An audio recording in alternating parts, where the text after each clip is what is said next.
Prior to going to war, all the Allies tried appeasement and convincing Hitler if they would just, give him a little bit of Czechoslovakia, or if they would just do this little thing here, that they would avoid war. But all these previous attempts didn't work. The Allies realized this and they thought they could trust Stalin, who was the communist leader of Russia, since communism was essentially the opposite of fascism. But Stalin basically turned his back on them, on the Allies, because he secretly wanted Poland, and there was a secret deal going on with Germany, between Russia and Germany, and he did nothing to stop the invading of Czechoslovakia. Once Poland was invaded by the Germans, however, Britain and France totally dropped their appeasement and declared full-on war against Germany. However, there was a new style of warfare called blitzkrieg, and it took only a few months for Britain to be one of only a few European countries not under Nazi control. It was at this point that the US realized they needed to do something. Well, here's the problem. They hated Hitler, but they didn't want to go to war. So FDR went bit by bit of getting rid of US restrictions, so there was basically nothing in his way of sending a lot of aid to Britain. The first thing that was done was known as cash and carry, which ended the embargo and convinced Congress to allow other countries to buy his U.S. ships as long as they were paid for in cash and not credit. Next, the Selective Service Act of 1940 took well and able men aged 21 to 35 in to train against a unnamed potential enemy. I'll give you a hint, it's Japan and Germany. Finally, the U.S. traded old but able destroyers to Britain in order to build Caribbean bases. This was known as destroyers for bases trade. Now, 1940 came around, and Roosevelt stated that he would accept the nomination if given to by the party for the election of 1940. He was nominated, and Roosevelt won many hearts by proclaiming that, quote, "Your boys are not going to be sent into any foreign wars," end quote. Against Roosevelt was Wendell Willkie, whose only difference and major criticism of FDR was not following the 2-year term, and Roosevelt would be an awful person for this. Well, of course, Roosevelt won the election. The U.S. from there on became more and more involved in the war for many reasons. After the election, Roosevelt talked about wanting to protect the 4 freedoms: the freedom of speech, the freedom of religion, the freedom from want, and the freedom from fear. In addition to this, Roosevelt also proposed getting rid of the Cash Carry Act and allowing Britain to buy on credit. Although argued against by isolationists, the majority of public opinion was now on Roosevelt's side, and, well, the act was passed. Now that the U.S. was actively helping Britain, Roosevelt was able to meet with Woodrow Wilson off the Atlantic Charter, and he confirmed the general ideas for peace after war would be free trade, no territorial expansion, and self-determination for all people. Finally, the U.S. was protecting Lend-Lease shipments, and when one of its ships was sunk, the U.S. ordered a shoot-on-sight command for all German submarines. Around this time, relations with Japan frankly just deteriorated. The U.S. refused to support the imperialistic, overpowering empire, so the U.S. took economic action. When Japan joined the Axis powers, the U.S. prohibited exporting steel and iron to everywhere except Britain and the Western Hemisphere. When Japan took over French Indochina, the U.S. freezed all Japanese credits and refused to sell the Japanese oil. This understandably angered Japan, as they'd be unable to fuel their military or basically their entire economy. So, with no with no guaranteed resource of oil and steel anymore, they tried to negotiate, but neither side was willing to budge on, the conditions. Well, this kind of led to Pearl Harbor. Japan was mad at the U.S. because of all the restricting of resources, so it was only, fair in their eyes to go ahead and attack the U.S. Pearl Harbor, there were 2,400 Americans killed, 1,200 that were injured, 20 warships were destroyed, and 150 aircraft were destroyed as well. This was a surprise to the average American, but well known to high government officials who didn't know what or when the target would be, but knew it would happen. so it was kind of a surprise to them. After this, the U.S. immediately declared war on Japan, which led to Germany and Italy declaring war on the U.S.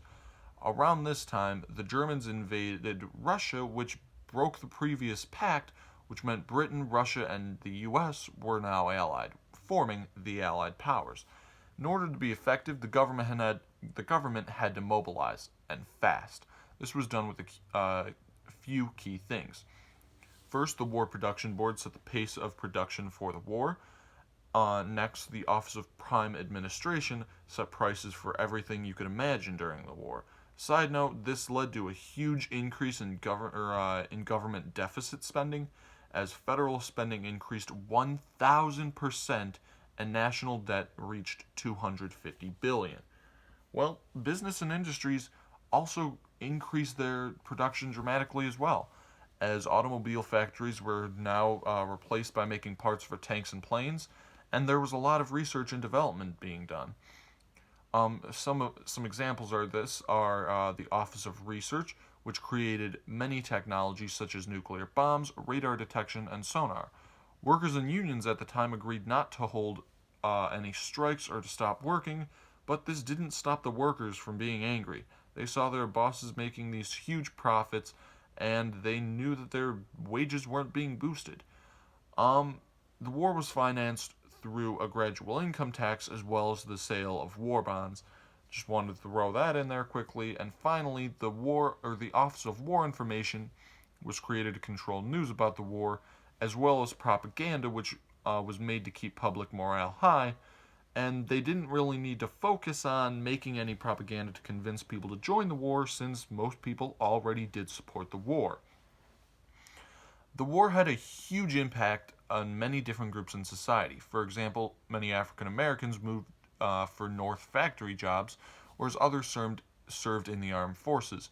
However, all of them faced discrimination. In addition, NAACP membership increased, as well as a new group was formed, called CORE. CORE stands for the Congress of Racial Equality, and it was formed to fight more actively for blacks' rights and not take a passive stance. One thing that was done was the passing of Smith versus Allwright, which made it unconstitutional for discrimination of voting in primaries based on race. In addition to this, Roosevelt prohibited racial discrimination for federal jobs. Besides African Americans, there was also some effects seen for Mexican Americans. 300 Mexican Americans served in the war, and farm workers known as braceros were allowed to go into the U.S. without going through formal immigration process. However, this created a lot of hatred in places such as Los Angeles, as they, started many race riots because of this influx of immigrants. Native Americans did serve in the war as well, and many didn't go back to their reservations because of the economic opportunity. Japanese Americans were hated at this time, and I mean hated. While some served loyally against the enemy, many of them were suspected of being spies for Japan. Because of this, about 100,000 or so Japanese Americans were placed in internment camps. Not to mention, women's lives were affected as well.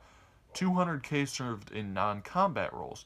5 million women entered the workforce and served in search of jobs, and they found work in shipyards and defense equipment manufacturing plants, but this didn't stop them from receiving lower pay than men. It's time for the election of 1944.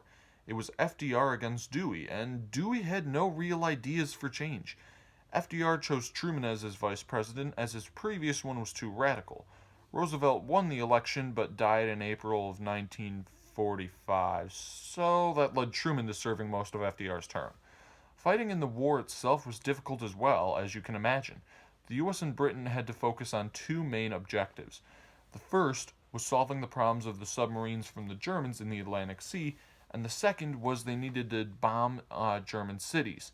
To solve the first issue, the use of sonar technology was used, as well as bombing many of the key naval bases where the submarines were being sent from. The second one, however, was kind of iffy, as the line between civilian targets and military targets wasn't always clear or even really respected.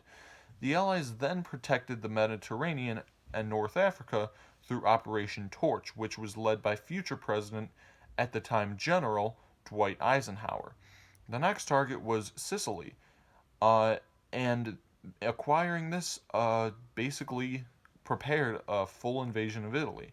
Mussolini was removed from power, but Hitler, gave him nominal control of North Italy.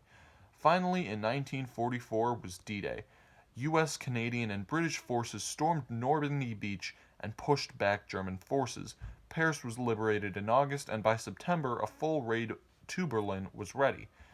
After Russian troops pushed Berlin, Hitler committed self-die. I can't say the word or I'll get demonetized. And the Nazis surrendered later on May 7th. At this point, the Germans were under control, and it was time to focus on fighting Japan, which was done mostly by America.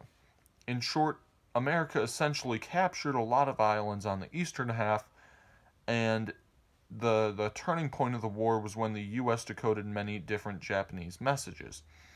The tactic of island hopping was used to acquire various lands owned by Japan and stop further resistance. Additionally, kamikaze,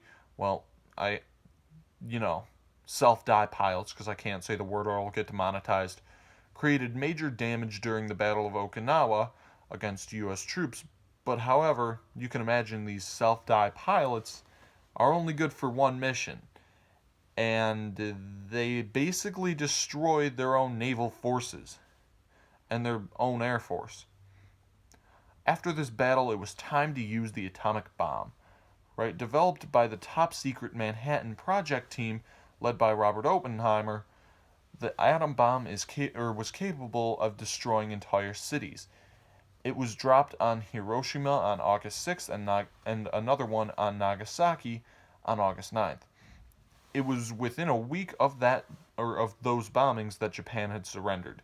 The Allied victory of World War II would not have been possible without the use of conferences during the war, and there were three major ones. The first one, at Casablanca, only involved Roosevelt and Churchill.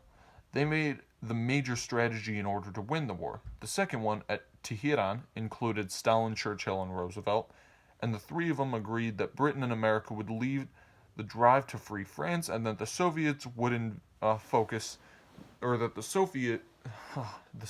would focus only on invading Germany. The final conference at Yalta made the following agreements. Germany would be divided into zones.